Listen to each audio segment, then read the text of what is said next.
Hello दोस्तों, कैसे आप सब? उम्मीद करता हूँ बेहद स्वस्थ हैं, मस्त हैं। आज का जो वीडियो सेक्शन होगा that is called reaction with ammonia या फिर होफमैन अमोनोलिसिस या फिर एग्जॉस्टिव अल्काइलेशन के नाम से इस रिएक्शन को जान सकते हो। तो बड़ी ही इंपॉर्टेंट रिएक्शन है। शुरू करने से पहले चार लाइनें पेश कर देता हूँ, ध्यान से सुनना है। रात ताकती रही बेचारा दिल, कहता रहा कोई बेसब्र रोता रहा, कोई बेसब्र सोता रहा। सही है भाई। तो ये चार लाइनें हैं, बड़ी गहरी हैं, संभाल लेना। होफमैन अमोनोलिसिस या एग्जॉस्टिव अल्काइलेशन क्या कहती है? देखो क्या कहती है। जब अल्कोहल की वेपर्स और अमोनिया के वेपर पास करवाए जाए, when vapours of alcohol and ammonia, सही है, दोनों के वेपर्स लेने हैं भाई, सही है। When vapours of alcohol and ammonia is passed, उनको पास करवाया जाए, इज पास्ड ओवर एल्यूमिना, सही है। किससे पास करवाया जाए भाई? एल्यूमिना, Al2O3 से उसको क्या करवाया जाए? पास करवाया जाए। तो when vapours of alcohol, alcohol के वेपर्स ले लो। देखो भाई, Al2O3 जो है वो इस रिएक्शन में कैटलिस्ट का काम करता हुआ नजर आएगा।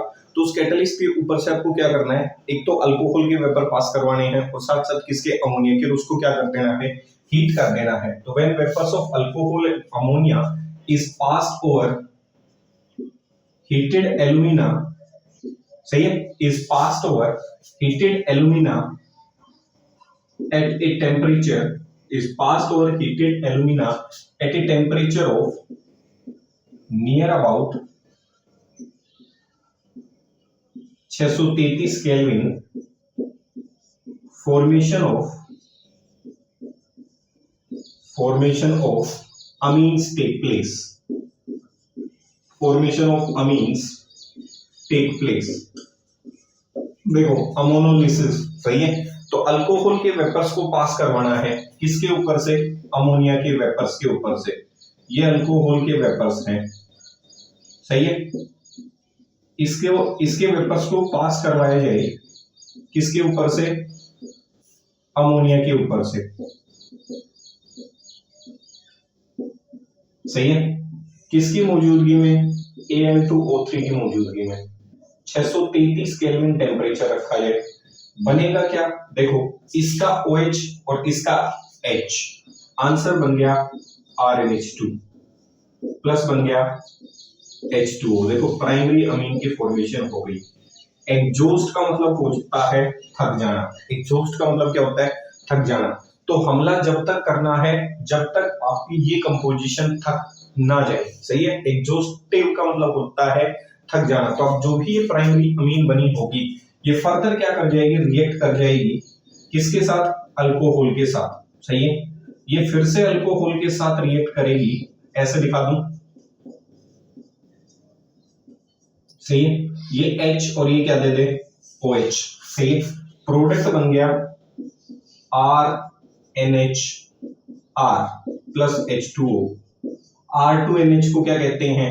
एक नाइट्रोजन दो कार्बन से जुड़ा हुआ है, तो कौन सी अमीन हो गई भाई? सेकेंडरी अमीन, सही है। हमला जब तक जारी रखना है जब तक अमीन ग्रुप जो है वो पूर्ण रूप से एग्जॉस्ट ना हो जाए। इसके पास जितने भी हाइड्रोजन है वो सारे हटा देने हैं। स्टेप नंबर थर्ड, अब जो भी सेकेंडरी अमीन बनी है ये फिर से किसके साथ रिएक्ट करेगी? अल्कोहल के साथ। तो फिर से अल्कोहल के वेपर्स इसके ऊपर से पास करवाए जाएं, तो फाइनली ये अल्कोहल हो गया। अब इसके वेपर्स फिर से पास करवाओगे किसके ऊपर से? सेकेंडरी अमीन के ऊपर से, सही है। ये क्या थी? सेकेंडरी अमीन, सही है। उससे पीछे वाली जो अमीन थी पहचान लोगे, ये कौन सी अमीन थी भाई? ये प्राइमरी अमीन थी। प्राइमरी अमीन से आप होफमैन अमोनोलिसिस करवा के सेकेंडरी अमीन में कन्वर्ट करवा सकते हो। और सेकेंडरी अमीन को किस में कन्वर्ट करवा सकते हो भाई? टेम्परेचर सेम रखना है, सही है। Al2O3 633 केल्विन टेम्परेचर रहा होगा। Al2O3 टेम्परेचर 633 केल्विन रहा होगा, सही है। प्रोडक्ट फाइनली क्या बन जाए? RnR2 plus H2O। देखो एक नाइट्रोजन तीन R ग्रुप से जुड़ा हुआ है, तो कौन सी अमीन हो गई भाई? टर्सरी अमीन। इंपोर्टेंट है भाई, सही है। तो कौन सी अमीन हो गई? टर्सरी अमीन, सही है। ये सेकेंडरी अमीन थी और ये कौन सी अमीन हो गई? टर्सरी अमीन।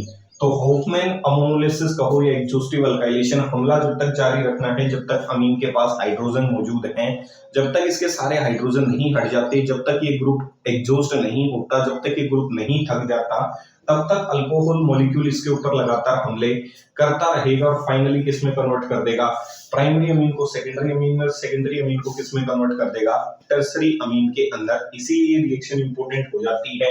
तो कन्वर्जन में भी इस रिएक्शन का आप इस्तेमाल कर सकते हो कि प्राइमरी अमीन को किसके साथ, अल्कोहल के साथ रिएक्ट करवा के आप सेकेंडरी अमीन की फॉर्मेशन कर सकते हो, या फिर सेकेंडरी अमीन की रिएक्शन अल्कोहल के साथ करवा के टर्सरी अमीन की फॉर्मेशन कर सकते हो। अब क्वेश्चन ये कि भाई मेजर प्रोडक्ट कौन सा बना होगा, प्राइमरी अमीन बना है, सेकेंडरी अमीन बना है या टर्सरी अमीन बना है।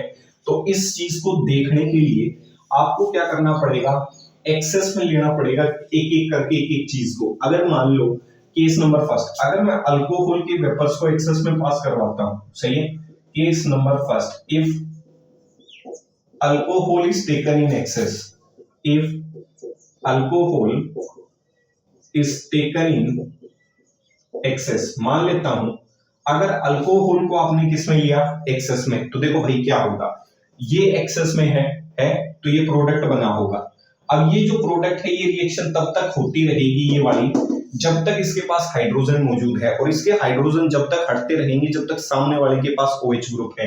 अगर अल्कोहल आपने एक्सेस में ली तो ये अमीन बनी, सही है, इस अमीन के पास क्या है, हाइड्रोजन, ये अमीन फिर से अल्कोहल के साथ क्या करेगी, रिएक्ट करेगी। क्यों, क्योंकि अल्कोहल की मात्रा जो है वो अमोनिया की मात्रा से क्या है, ज्यादा है। अगर इसको एक्सेस में लिया है तो ये जो प्रोडक्ट बना है ये फिर से किसके साथ रिएक्ट करेगा, अल्कोहल के साथ, क्योंकि अल्कोहल की मात्रा ज्यादा है, सेकेंडरी अमीन बन गया। अभी भी इसके पास हाइड्रोजन मौजूद है, ये फिर से अल्कोहल के साथ रिएक्ट करेगा। क्यों, क्योंकि alcohol is taken in access.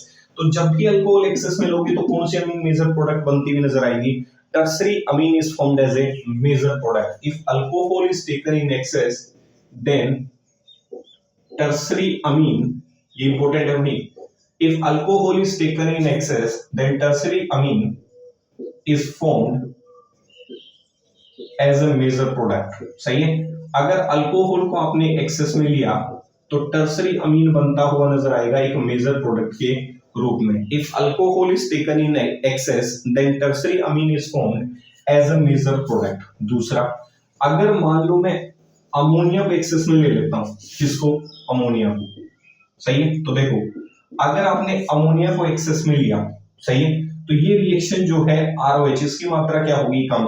Reaction में मुख्य भूमिका कौन निभा रहा है, ROH ग्रुप निभा रहा है।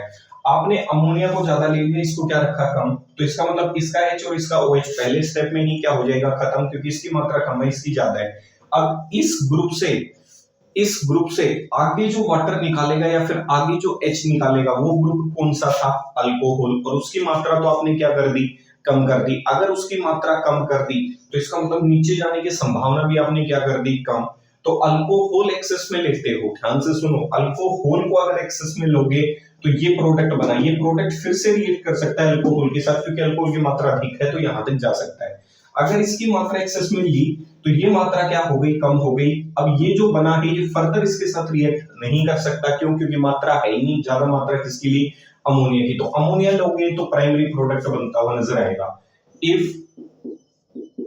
Ammonia is taken in access, if ammonia is taken in excess then primary amine is formed as a major product, सही है।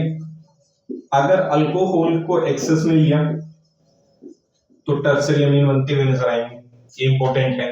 If alcohol is taken in excess तो tertiary amine as the major product. If ammonia is taken in excess तो जो product बनते हुए नजर आएंगे वो क्या बनते हुए नजर आएंगे, primary amines are formed as a major product, सही है।